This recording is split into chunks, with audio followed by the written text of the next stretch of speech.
পৃথিবীতে যত জীবন দর্শন আছে, পৃথিবীতে যত সমাজ ব্যবস্থা আছে, এই সবগুলোর সাথে ইসলামী সমাজ ব্যবস্থা বা ইসলামী বিধিবিধানের একটা মৌলিক পার্থক্যের জায়গা এখানে, যে বিশেষ করে আজকের পৃথিবীতে যে ভোগবাদী সমাজ আছে, এই ভোগবাদী সমাজে আপনাকে বিরত থাকার কথা খুব একটা কেউ বলবে না।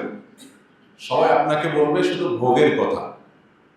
প্রতিটা বিজ্ঞাপন, প্রতিটা অ্যাডভার্টাইজমেন্ট, প্রতিটা বিজ্ঞাপনী বিলবোর্ড আপনাকে আহ্বান করে ভোগের প্রতি।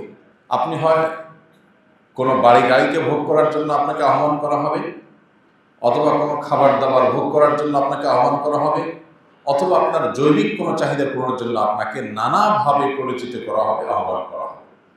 সব দিকে দেখবেন শুধু ভোগের আহ্বান, ভোগের ডাক।